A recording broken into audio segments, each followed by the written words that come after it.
Street Champs, come get put on. Today I'm in here with a very, very special guest. This guy is a Colorado legend, Rory Huskin. Rory, how you doing today? I'm doing well. I think I'm just a legend in my own mind, though. I mean, I've heard a lot about you, man. You know, I've seen you speak a few times, and this is the first time I've ever met you face to face. Cool. Yeah. Heck yeah. So, Yeah. Rory, I'm sorry. What were you Yeah, I don't really have a problem speaking. So, people I get a lot of opportunities to do it. So, some of my favorite speaking gigs are in the prisons. So, yeah. Speaking in prisons? Yeah. What do you talk about there? I was a drug addict, alcoholic. I have a lot of opportunity to give back. My experiences in that. Fortunately for me, casual using or drinking wasn't really an option. I was like, it was if I was in, I was all the way.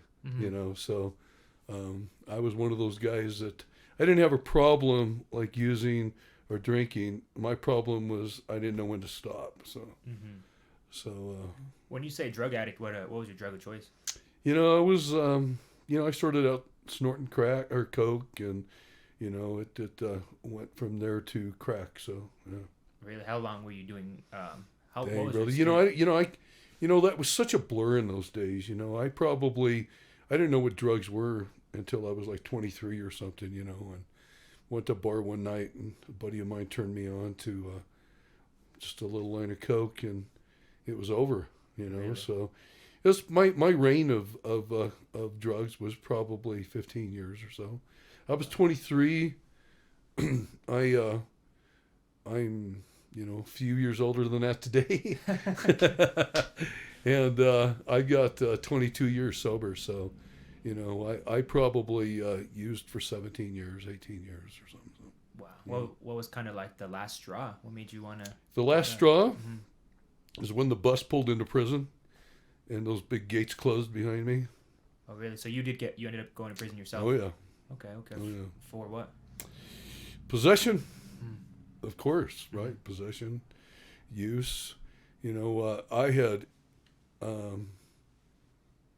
probably irritated or the last straw was them catching me.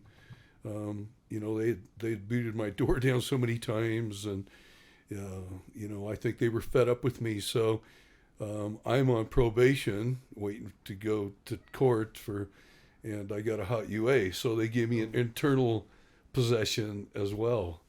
So What is hot UA? Okay, so that's an internal possession. So It was then. It probably wouldn't fly today, So, so even the charge that I had, the possession charge back then, probably wouldn't stand today. So really, like they just changed the laws around. Oh yeah, they've changed them a bunch over the years. So my attorney, I have a lot of friends that are attorneys, and they tell me that they could probably go back in and get all of that, expunged. And I asked them how much it was, what would be the price for that, and they told me, and I said, I'll just keep the felonies. It's not really that big of a deal, Really, doesn't hinder you in life? Not at all. Not at all. Really.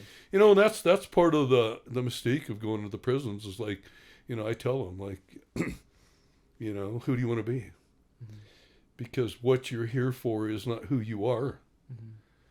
Who you are the decisions that you make today.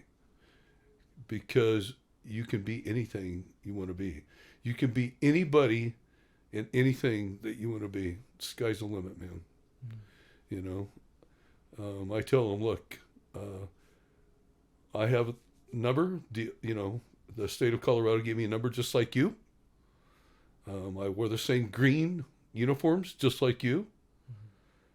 And the Pueblo West Chamber of Commerce asked me to be on their board of directors. And, it was kind of a shock. It was like, I'm like, you want me to be on your board of directors? Okay, I'm a convicted felon. And they didn't even care.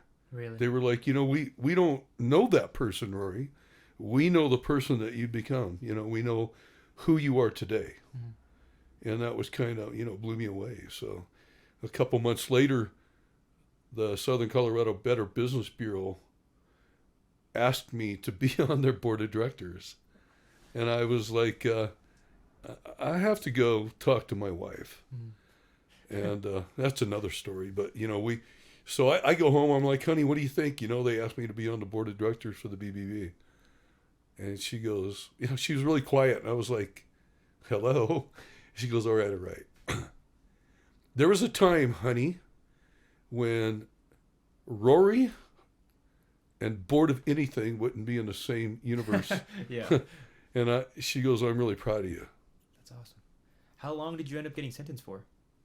They gave me 6. I did 4 years, 2 months or something. So 4 years, 2 months. What was, if you remember, what was like the first day when you walked in like? It was pretty intimidating. You know, I'd done some time in county jail over the years, you know, in and out. But, you know, it was like prison, you know. Dang, I've arrived. You know, I made it. I'm here. You know, and I look at my life back then, and it was like I was begging to go to prison. You know, it was, you know, I was just one of those guys that was like, you know, I begged for it for years. You know, put me in prison. You know, I didn't do anything right. You know, everything that I did. You know, it's look. You know, my buddies get pissed off because they wouldn't parole me. You know, and I'd be like, look, you know, if they'd have caught me for half the shit I did, they'd never let me go. So I owe them 6. I'm going to hope for the best, expect the worst, and settle for whatever they give me in between, right? And so, yeah. The first day was pretty intimidating, though. You know, big time, right? Really? You know, like what they say, like, did anyone, like, test you or anything? Did any... You know, funny, I was working out today, you know, that's one of those, you know, those, you know, I liked working out before I went to prison, but it's one of those coping things that I learned, you know, it makes me feel better, makes me look better.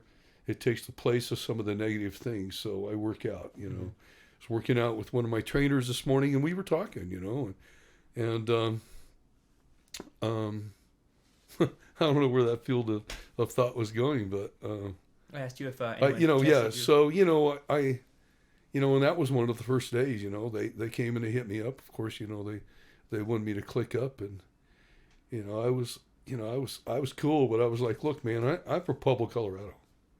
You know, I mean, you know, I went to school. All my friends, all of them are Spanish, or Italian, black, white.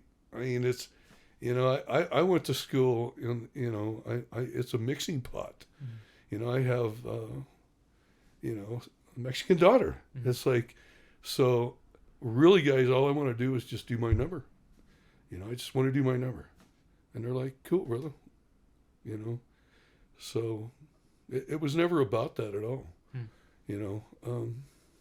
What about plus? You know, I was lifting weights and, you know, throwing the stack around, and they didn't want to fuck with you.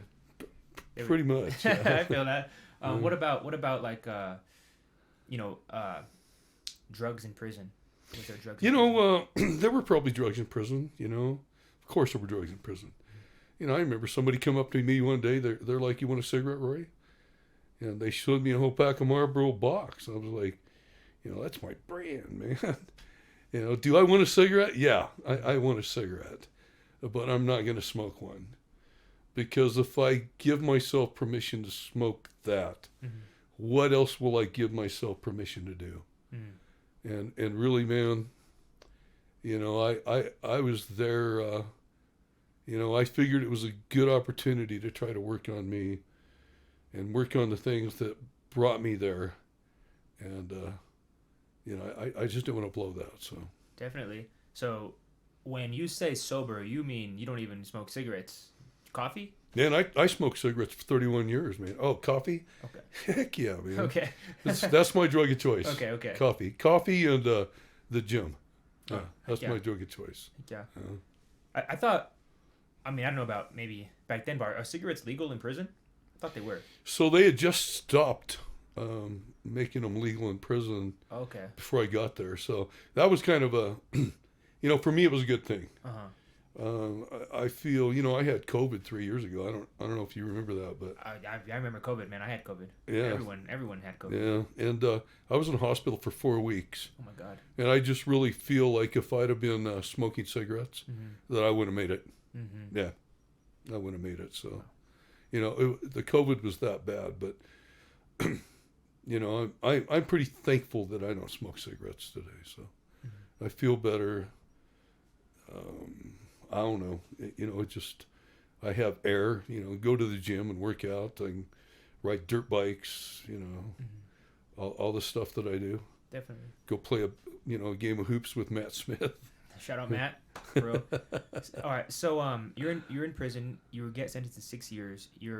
Let's jump into maybe about like year 3.5, year 4. Where's your mind at? Because I'm sure they told you you're gonna get out a little bit early, right?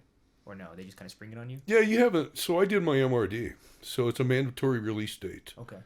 And,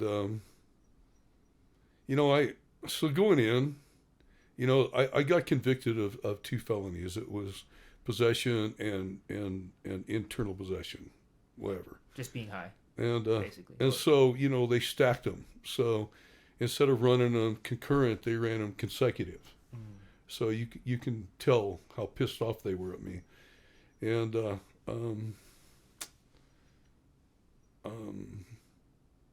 so in between all of that, I had resisting arrest, attempted second-degree assault on a police officer, blah blah blah. You name it. My rap sheet was like a rap sheet, man.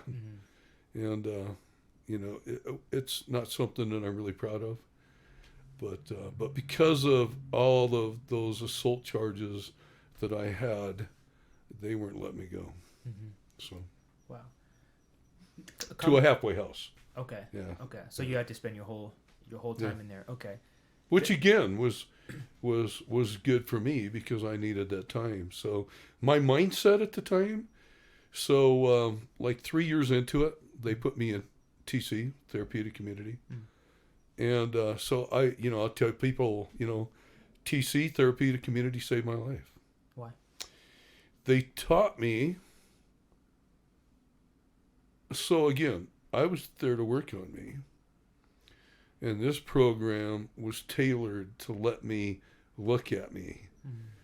So, they give you a list of distortions and thinking errors, victim stance.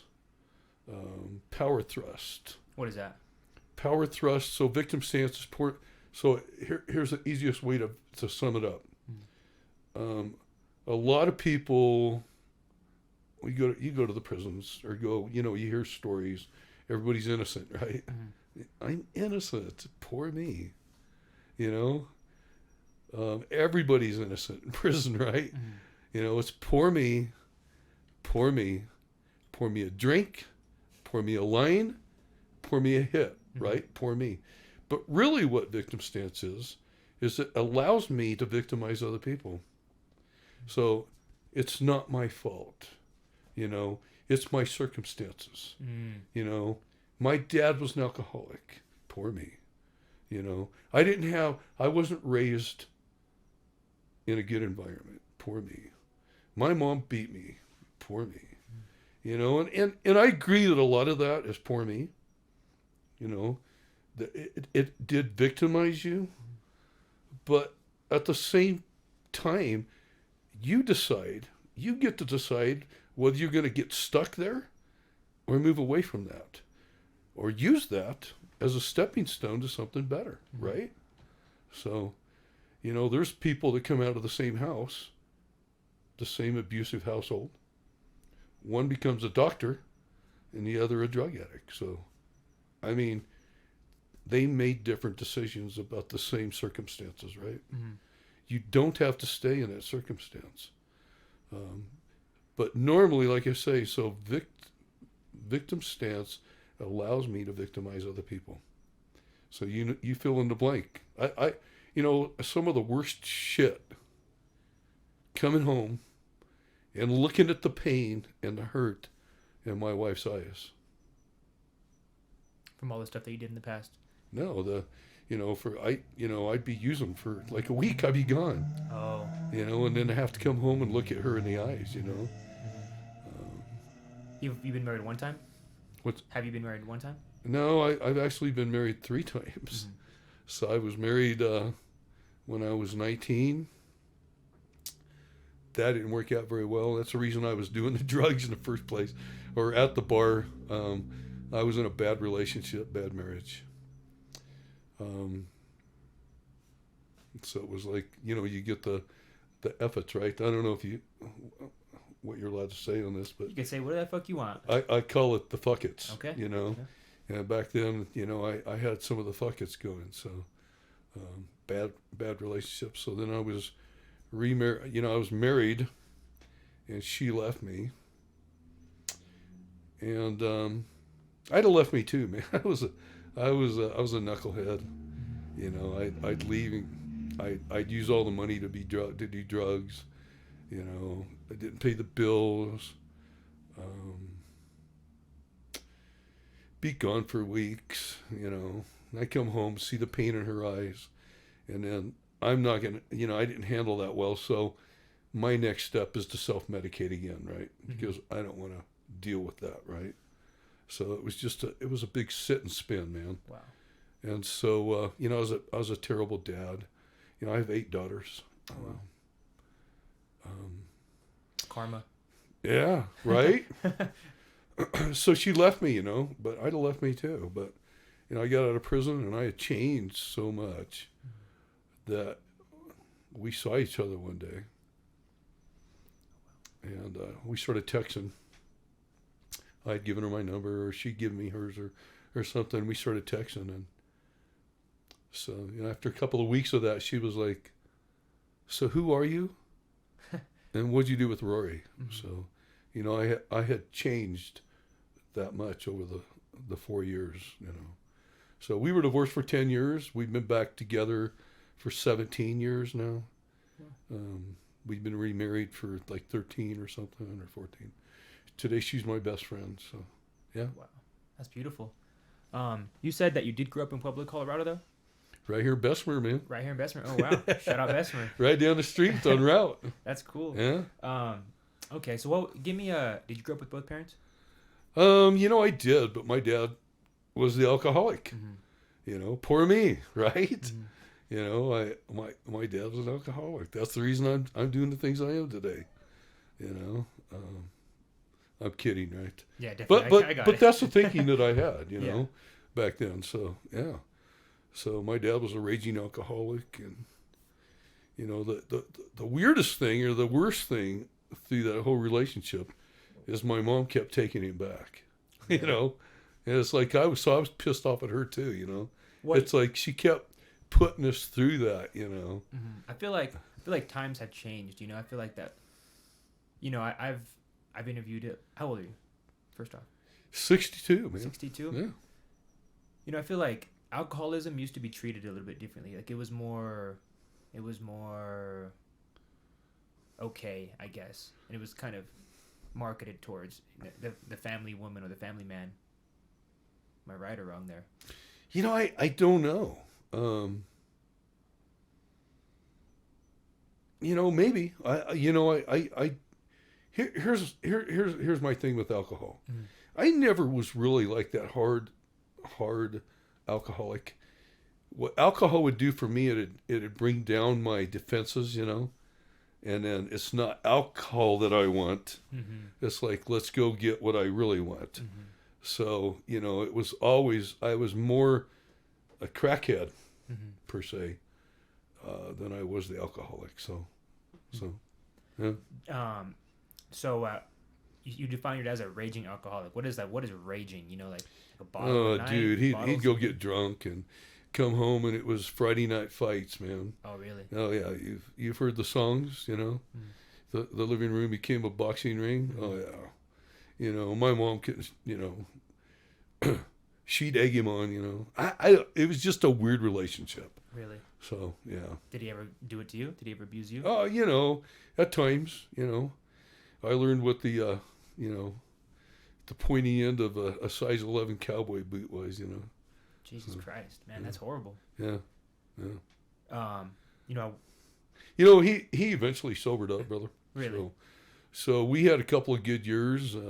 He was killed in a car accident when I was 20. Oh wow. And I was kind of, I was, at that point, I was pissed, so my little brother had just died in a car accident a year before that. Oh wow. So, I'd lost both my dad and my little brother within a year, within a year of each other. So I was pretty pissed, Yeah. and then I was in a bad relationship with my wife. So, I'm 20 years old, 19, 20 years old when all that happened. And so I was going out. I was at the bars, at the club, man. Every chance I got. Wow. So I mean, in a sense, I was definitely alcoholic. At 20 years old, you lose your father and your little brother. How old was your little brother when he passed? He was 16. Oh wow. Was he driving? Yeah. In Pueblo? No, man. So my after my sophomore year, my dad had moved us up to Denver. Okay. And he had started his own roofing business. And so that accident happened in Denver. Wow. North Denver, between Broomfield and Arvada. Wow. Or Boulder and Arvada, sorry. Yeah. Sorry to hear Long that. time ago, man. He had two of his friends with him. One was in a coma for forever and ever, and but he pulled through, and so yeah, it was kind of a weird thing. Wow. And so that kind of that fuels your sort of downward spiral from 19 to 20 to okay. Oh Yeah. But you can see, like, again, I felt like I've been victimized. Like, this was my dad who sobered up. Why would you take my dad? My little brother's 16. Why would you take my little brother? I don't know. Are you religious? Yeah, definitely. Were you always religious? Did you grow up with it, or you just kind of find Yeah, I grew up with it. Okay. Yeah, it was, it's, so my vision of that has changed since I was a little kid, I thought that the Bible was something that, a book of rules, don't do this and don't do that, can't do this, and, blah, just on and on, just a book of rules, right? But it took me going to prison, man, to, I realized that that's not really what the book was about. And if you just don't do the don'ts, the do's come pretty easy, So, yeah. Wow. I feel like it was prison that gave me the relationship that I have today with my higher power. Wow. All right, so let's fast forward a little bit. In high school, what kind of young or teenager or young man were you? It's kind of weird in high school. I was really athletic. Really? What sport? I could do anything. I mean, I can't remember. I can't remember if I had a 10-1-100. I think. I had this 6'2" or 3" high jump. I was a freshman, sophomore. Wow. And there was only one kid in the school that had a higher high jump than me. It was just it was fun. I could throw the ball for a mile. I scored 32 points in one basketball game, and I was just pretty athletic. But my dad, they would jerk us around from school to school, so it was just kind of a weird thing. So when they finally moved us up to Denver, I was working for my dad, and I was driving, so. I was a junior. I'd go to school for a couple hours and run home, eat a sandwich, and I go to work. Wow. So I was making pretty good money after school. And how many schools did you go to? Did you attend throughout your? Who knows, man. Really? So as far as high school goes, I went to Helena High School, East. I went to Rye High School. I went to Arvada High School. So 4 high schools. 4 high schools. Wow. Yeah. I heard you say in your I don't know, monologue, or I guess it was more of a, you know, it was a YouTube video. I don't know, I guess the right wording for it, but you had to get really good at fighting. I did. Really? Yeah. Yeah. You know, the new kid at school all the time, right? Mm-hmm.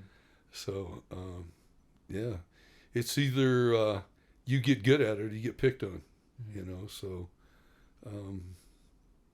I got good at fighting, Mm-hmm. you know, and so that's what I would do. So, like my dad had died. My little brother was in a bad relationship, and I'd go to the bars with my buddies and drink, and I was looking for a fight. Ah, okay. That's what I was looking to do. Really?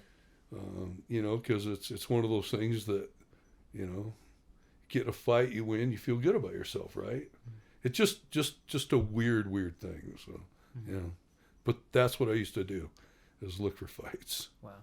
Somebody look at me crazy, you know, it was like, it was on. What's your record? What's your record of fighting? Oh, I don't know, man. You don't know? How many fights have you lost?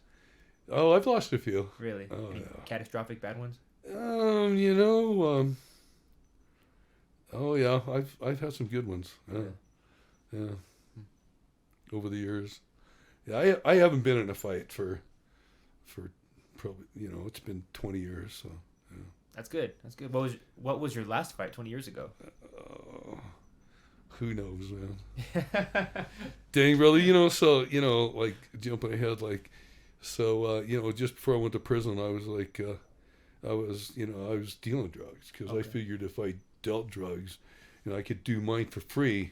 That's what most You know, and think. sometimes that worked out, and most times it didn't. Mm-hmm. But, you know, just doing more drugs most of the I time. remember one of the things is like, don't come to my door, you know. And I remember knocking 3 guys out in one day. So it was just kind of crazy. Oh, like, because that's just the rule. You know, there was rules, you yeah. know. Yeah, it was just crazy. Wow. Have you heard that song, The 10 Crack Commandments? No. No, you never heard that? No, I don't I'll think have so. to put you onto that, man. That's like rule number 2, you know, don't sell what you lay your head at. Yeah. That's interesting. All right, so did you graduate high school? I did. You did? What year? A long time ago, man. 79. 79. Mm. Wow. So right into the 80s, I mean, the 70s and 80s, that's kind of, I mean, I'm way far. Come on, man. It was That's disco. party culture, I'm assuming. It right? was. It was definitely a party culture. You know, I lived right by Boulder, and, you know, the Boulder cheer was, you know, so. Yeah. That's funny. Yeah. I've never heard that one. Oh, man. All right, so you graduate high school. You're already working for your dad. Around 18, you graduate. Are you still keep going with the roofing company, or try to make your own way? Yeah, so he was killed in a car accident. You know, so not only did I graduate, I was pretty smart in school. So I graduated with a 3.4 Oh, wow. GPA. You know, I had a lot of offers. Colorado Fish and Game asked me to go to work for them. To be a warden? Or not a warden? No, yeah, maybe, Game you know, who knows what they wanted me to do, but they asked me to go to work for them. That was my dream job. Wow. And I turned it down, so. Why? Because I was making a lot of money. With your dad. You know, I told my counselor, I said, I really can't. This is, you know, I'm making this kind of money. He goes, you are not. I said, no, I really am. And he goes, you're making more than I am. And so I never really went to college. And then when my dad was killed in a car accident, I kind of took over his business for him and ran it for, you know, I don't know, 4 years or 5 years or something. So. What happened to it after those years? Crack. That ruined it. Mm-hmm. Okay, so you just ended up just basically blowing all your money and just couldn't afford, you know, state taxes and to pay employees and stuff like that, or? No, I just there was no money left, and I didn't want to work. All I wanted to do was go party. So, you know, that's kind of what I did. So, wow. Yeah, you know, there's a lot of stuff in my life that I'm really not that proud of. So, I don't think. But again, you know, it's like I think the best example of anything is to be transparent. Mm-hmm. You know, it's like how can you really like make a difference if you're not transparent. Yeah, exactly. I have my own podcast. I don't know if I can say that. Keeping It Real with Rory. Go subscribe right now. Check it out on YouTube, but come right back after. And it's all about, I get guys on there that are transparent, just like me. I want to hear your story. What brought you down that road to destruction? What was the catalyst? Mine was probably all three of those things at the same time. And then what was the recovery like?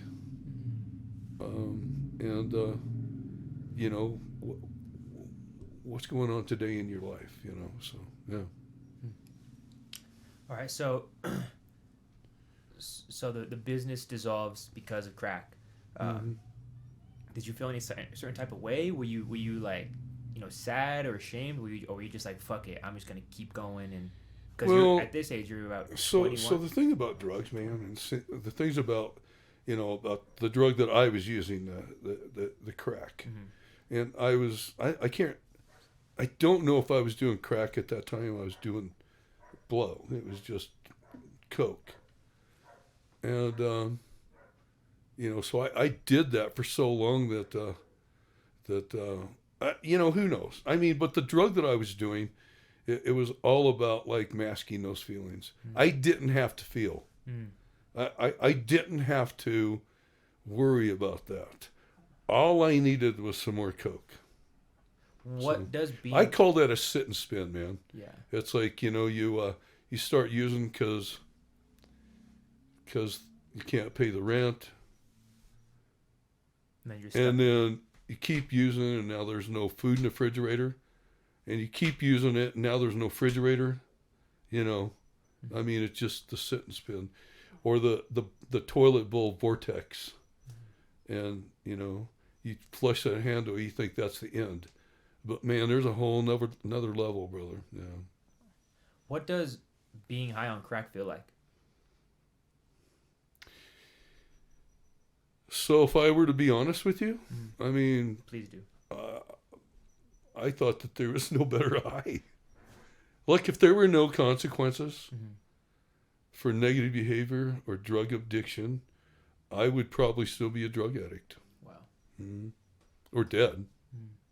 I mean, because, that's where your next, like the stuff that I was doing, and especially at today's market, guys, that fentanyl. It's everywhere. I mean, I think about the way that I was back then. I probably would not be here today talking. So, wow. Yeah. But it was good. I mean, why else would we do it, right? Yeah, definitely. You stood up. Do you stay up for a lot of time, like days? Oh yeah, weeks. Oh really? Different weeks. Oh yeah. I never really went to bed and fell asleep. I would pass out and come to. It was never about going to sleep and waking up. It was passing out and coming to. Just going until your body really can't go anymore. If that was at a stoplight in the vehicle, oh yeah. Wow. Yeah. What about all those people that you saw? Like, I mean, I'm sure the friend that gave you the first line of cocaine. Are you still friends with him? Is he still here?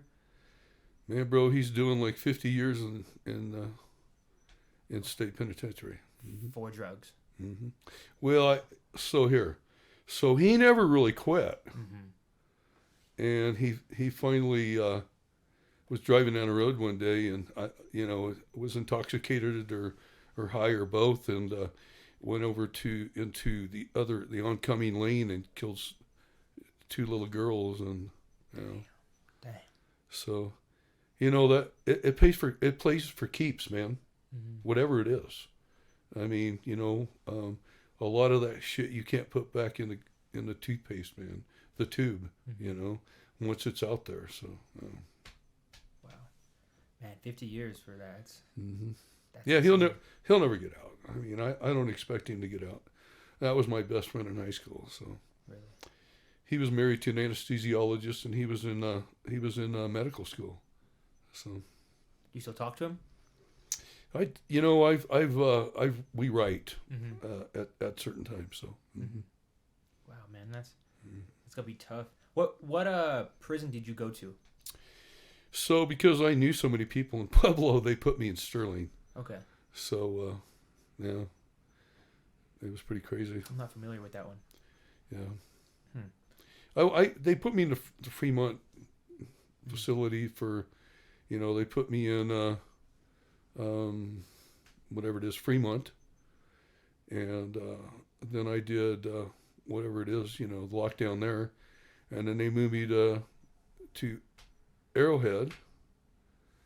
And dang, I knew all the guards, and I was related to half of them. Oh no.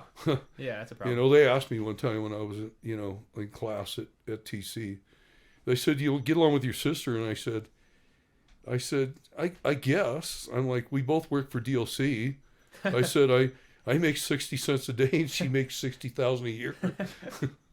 Oh no. So okay, so getting back to that. So you have a sister.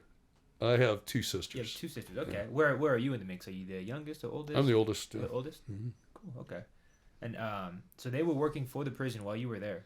My yeah. Oh wow. Yeah, one of my sisters did, yeah. And my brother-in-law, my cousin, and a lot of cousins. So. Did you get any like extra meals or extra snacks? Well, that's the reason they moved me up to Sterling, Mm-hmm. is so that wasn't happening. Yeah. My sister's driving like perimeter. They have to report all of that stuff too. Mm-hmm. So yeah, they moved me right away and put me someplace I didn't know anybody. So that makes sense. Protect their employees. Right. Nepotism, whatever the word is. Okay, so getting back on track, you go to prison. At what point do you start playing music? Because you are an avid musician, right? So, I grew up with music. Okay. My dad played in bands back when I was young. We'd have parties at the house. They'd come wake me up, so I could sing. Mm-hmm. So I guess I could always sing. What would they have you sing back then? Country. Really? Yeah. Kind of funny, right? Yeah. But no, I pretty much knew all those country songs back then, Really? So I look back on those country songs, and it seems like I lived them all out, Mm-hmm. So. Like what's some of your favorites from back then? Like Johnny Cash, right? Mm-hmm. I hear that train a coming. They're all sang from prisons. Merle Haggard went to prison. It's kind of funny, but I guess it's not really funny. It's kind of ironic. So, but I've always liked to sing. And I just had an opportunity to get in a studio a couple years ago, and a guy started playing a song, and so let's see what you know. And I started singing, and he goes, "Damn, you can sing." And I'm like, "Oh, thanks." And he goes, let's do some studio time. And I was like, all right, let's do it. And one thing led to another, and I have an album. I'm working on another album. So Sentence to Live. It's called Sentence to Live. Yeah. What were you saying though? I thought that, my singing would go farther than it did.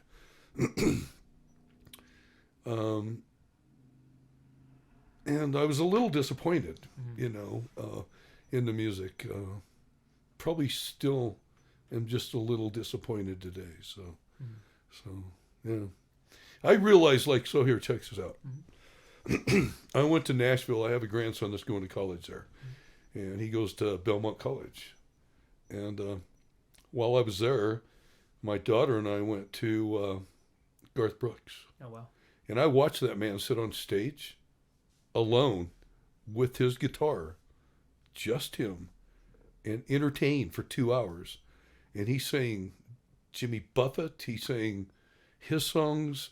He sang Beatles songs. And I thought, this man is devilly talented, and I thought, no wonder he does what he does. I don't have time to do that. And even today, I struggle sometimes trying to get to the studio to do, my recording time, or so, any of that, you're as good as the time that you can give to it, right? Yeah, exactly. I agree with that. You know, I'm For you sure. know, I'm a grandfather. Mm-hmm. You know, I still have kids at home. I raised a 12-year-old grandson Oh, wow. and a 10-year-old granddaughter. You know, they take a lot of time. We have grandkids in and out the door all the time. You know, I run a business trying to shuffle music. And I like to play golf and I like to travel. So, you know, you put all of that together and my music probably suffers the most. So, Mm-hmm. You're a busy guy, but I think a lot of musicians have that kind of moral dilemma within their body, you know. yeah, I agree. Yeah, I agree. And I never really had thought about it and realized like how much devotion, you know, what the cost is, you know, because if it's important to you, there's a cost. Mm-hmm. And, you know, I'm not quite, you know, I'm 62. You know, I'm not really willing to devote the time today to become, you know, like a Garth Brooks. And frankly, I think my time has passed anyway. So I like music, love music, and I love singing, you know. Mm. So, yeah. Did your singing and your drug addiction ever collide at any point? Just a kind of an interesting combination. Like I don't know how or why, but like did they ever? You know, I probably, if I hadn't have started doing the drugs that I had back when I had started them back, you know, when I was 22, 23, whatever it was, who knows? Maybe my singing career would have been better Mm. back then. So, you know, Clyde, not really, because I didn't really start like cutting an album until like 4 or 5 years ago. So, Okay. so yeah. Tell me about Sentence to Live. What does that album mean, and what does it mean to you? Sense to Live, you know. So the whole album is based around my life, you know, and Sentence to Live, you know, it's got a little catchy tune in there. It says, you know, the jury was seated. Uh, um, the jury was seated. Mercy was needed. Um, I can't remember the words even. That's The okay. jury was seated and mercy was needed. You know, so you know it's like it's all about my drug addiction and stuff. So there's a song called 31. I never thought that I'd live past 30 the way that I live my life with the drugs. You know, it's not a glamorous lifestyle. And I've been shot at 3 or 4 times, stabbed in the back, Oh wow. truck jacked, thrown over balconies, you know, beat up. Wait, hold up. Someone physically stabbed you in the back with a knife, or Oh yeah, like metaphorically? yeah, no, Physically. no, physically. Oh wow. What was Yeah. the altercation there? Who knows, man? People trying to rob you, or you know, take your money. I mean, let's face it. Some of the drug neighborhoods that I went to weren't some of the best neighborhoods to be in. So, Mhm. um, But getting thrown off a balcony, just kind of more just trying to rob you, extort you. yeah, they were trying to rob me, and you know, I mean, they were. It was just funny, man. It was like 2 or 3 guys and this girl, and I remember this girl had a ball peen hammer, and I just remember her hitting me in the head with it. I remember her hitting me in the head with this ball peen hammer, and I was trying to get away, and uh, I jumped. They threw me over the balcony into this big parking lot, you know. Jumped in my vehicle and left. Shirts all tore, bleeding everywhere. Crazy. Wow. Damn. Um. So, what age do you have your first kid? Because you said you have eight daughters, and I'm sure you had to start somewhat a little bit earlier, or no? I did. So, you know, my oldest is 43. Oh wow. Okay. Mm-hmm. Yeah, that's weird to say that. So she's kind of seen the She peaks has. and valleys. Yeah. You know, I kind of have a relationship with all my kids today, or you know, most of them. I have you know, I lost one a couple years ago. That's why I'm raising Oh, really? my grandkids. So, If you don't mind me asking how. heroin Oh, really? overdose. Mm-hmm. Wow. And even that's not glamorous, guys. You know, they threw her body or threw her in an alley and left. So Her friends. The people she was with. yeah, the friends. Yeah, crazy, huh? At what age did that happen to her? I think she was 24. So Jeez, man. That's 2 years younger than me. Hmm. That's crazy. she's been gone 7 years. Wow. So I'm so sorry to hear that, Rory. That's horrible. mm-hmm. Yeah, we're I don't know how you ever come to terms with it. I try to break that cycle in my grandkids.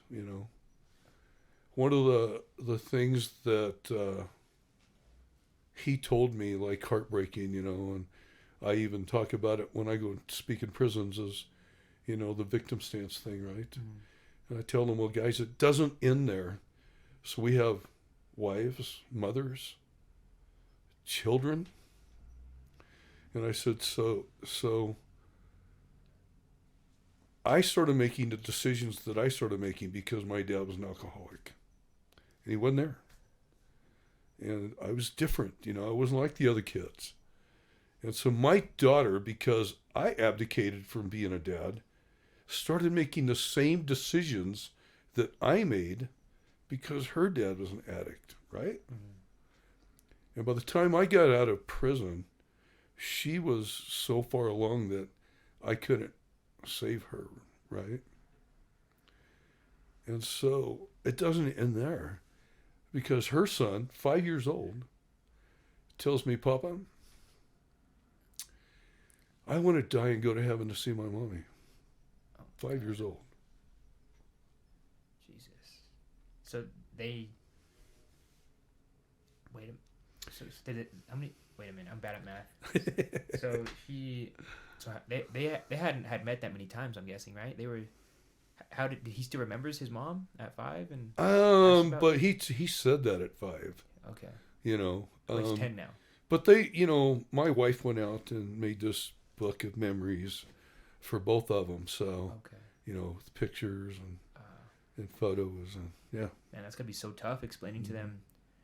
I mean, I'm sure you want to tell them, the truth, but you don't want to, ruin their ideal image of their mom. And at what age is their appropriate age to tell them about drugs? Like, that's crazy. I think at some point, it's not about their feelings. Mm-hmm. It's about the truth, man. Mm-hmm. It's like, if you do this, this could happen. I'm so, that's one of the things that worry me the most about him. My grandson's 12, is keeping him busy and keeping him off the streets and keeping him out of drugs and, keeping his mind busy and, mm-hmm. So. Wow. That's intense. You getting back on the poor me, what is the, what's the charge? The fast charge? Oh, you mean it's You said there was a poor me mindset and then like a fast. Yeah, charge. it's a power thrust. Power thrust. What is that? So anytime, like, so men are men, right? Okay. So we don't like being a victim, right? Somebody cuts me off at the light. What do you want to do? Cut them back off. Yeah, I'll beat their ass, right? That's you. Yeah, so it goes from victim stance to power thrust, because being a victim doesn't fit in my mold or your mode, mm-hmm. right? So our self-talk, that's how we really feel about something. So somebody cuts you off next time, really think about what your 3 first self-talks are.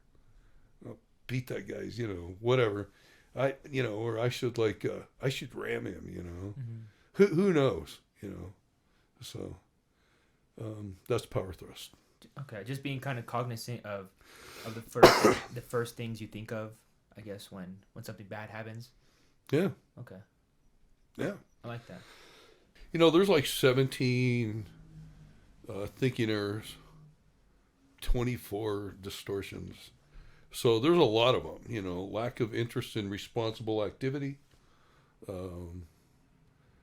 They called it loins. So, instead of doing what I know that I should be doing, I'm doing something else.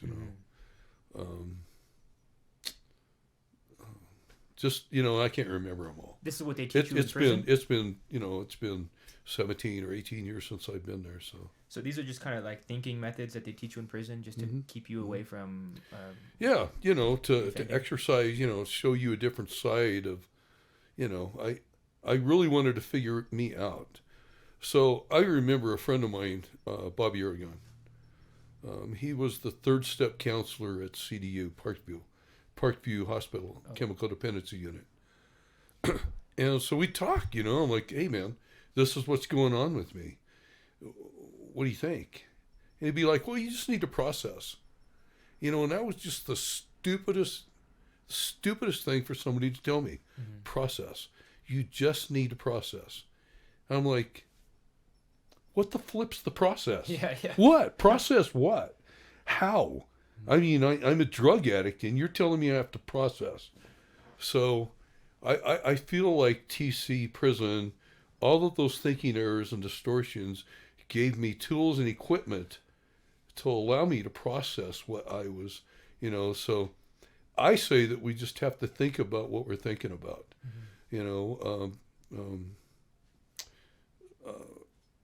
just have to think about what we're thinking about. Yeah, it makes sense. How's it going to so it's called the ripple effect. It's like throwing a stone into a pond and those ripples. So we make a decision, and that ripple effect is how it affects our family, our kids, my wife, my community, so it's like, so I really have to play that out in my mind. If I do this, what's that going to do? How's that going to affect me? Is it what I'm looking for? Yeah. So. I think yeah, that's such a eloquent way to put it. Mental health has definitely just gone up in popularity just over the last few years. Who knows why? Maybe could probably be a multitude of reasons, but that's such an interesting way to think about it. Just process. Yeah. How often do you go to therapy? No. You never been to therapy? Mm-mm. Wow. Mm-mm. See how? Okay. They sent me to classes. It was kind of funny because my therapy was therapeutic community, TC, in prison, and it's a 9-month program. I stayed for 18 months, I think. I can't really remember. Why? Because I liked it. Okay. And I got it, and they made me the parapro. So I kind of ran that house after a while. Look, it really saved my life, literally. Learning and having the opportunity to look at me, to analyze why I was thinking the way that I was, to process all of those thoughts, all of the things that I was thinking, the actions that I always did, the spin, like if somebody would confront me, I would spin,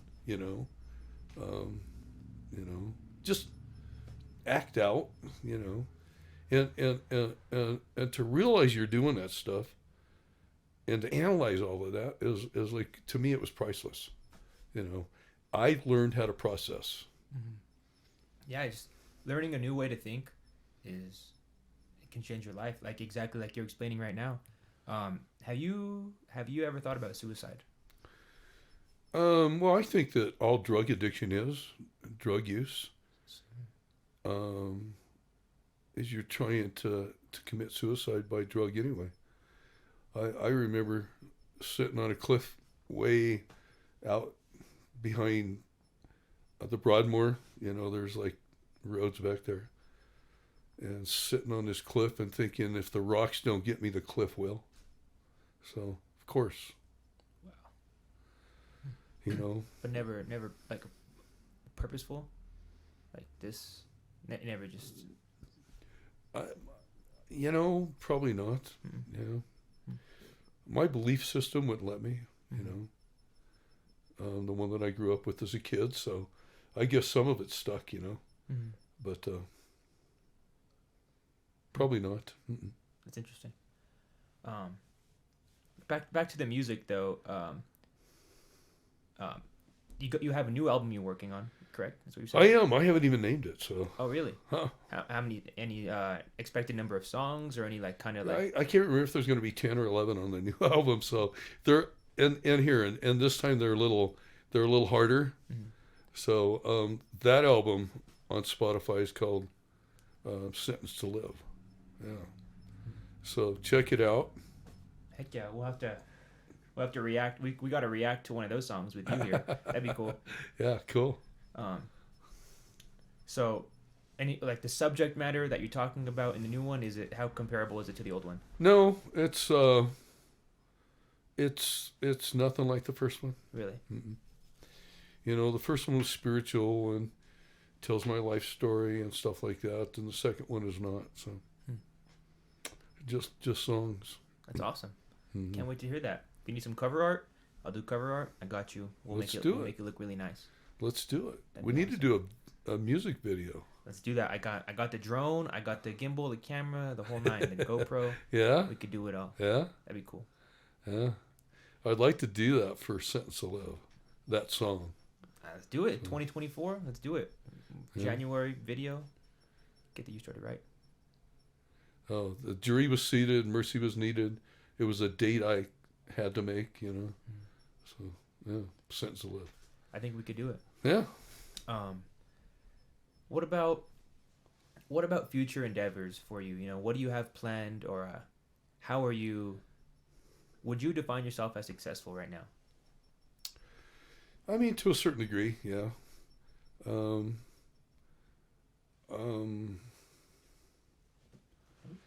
To be truthful with you, man, like I don't want to work anymore. And I do. I go to work every day, you know. Wow.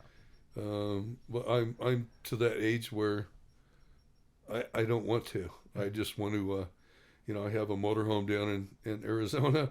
I just want to go chill in Arizona, you know, or go buy a space down in Central Florida someplace, you know. So, but I don't know. My next endeavor is probably getting a golf cart and driving around the community in a golf cart, man. I don't know. Oh no, you still have a lot of time, man.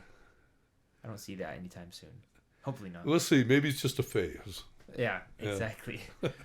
What about, you know, advice to young people watching this?